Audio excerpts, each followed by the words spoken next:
അള്ളാഹുവിന്റെ പ്രവാചകന്റെ സ്വഭാവം അങ്ങനെയാണ്. അള്ളാന്റെ റസൂലിന്റെ മുമ്പിലൂടെ സൗബാൻ എന്ന് പറയുന്ന ഒരു ചെറുപ്പക്കാരൻ നടന്നു പോവുകയാണ്. സുന്ദരനായ യുവത്വത്തിന്റെ നടുവിലൂടെ നടന്നു പോകുന്ന സൗബാൻ എല്ലും തോലുമായി എന്തോ മാരക രോഗം പിടിച്ചവനെ പോലെ നിബിതങ്ങൾ ചോദിക്കുന്നു, നിനക്കെന്തു പറ്റി സൗബാൻ? യാ റസൂലല്ലാഹ്,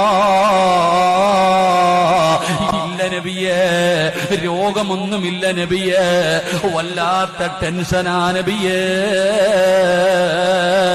നിബിതങ്ങൾ അടുത്ത് വിരുത്തിയിട്ട് ചോദിച്ചു, എന്തേ നിന്റെ പ്രശ്നമെന്തേ? യാ റസൂലല്ലാഹ്, അങ്ങയുടെ മുന്നിൽ വരുമ്പോ എനിക്ക് പ്രശ്നമൊന്നുമില്ല, സന്തോഷമാണ്, സമാധാനമാണ്. അങ്ങയെ കാണാതെ വന്നാ എനിക്ക് പറ്റുന്നില്ല നബിയേ, എനിക്ക് ടെൻഷനാകുന്നു നബിയേ. എന്റെ പ്രിയപ്പെട്ടവരെ, പ്രവാചകന്റെ സ്വഭാവം അങ്ങനെയാണ്. നിബിതങ്ങളുടെ കൂടെ ഇരുന്നവരിയ്ക്കാൻ കുതിക്കുകയാണ്. നിബിത Download ShareChat.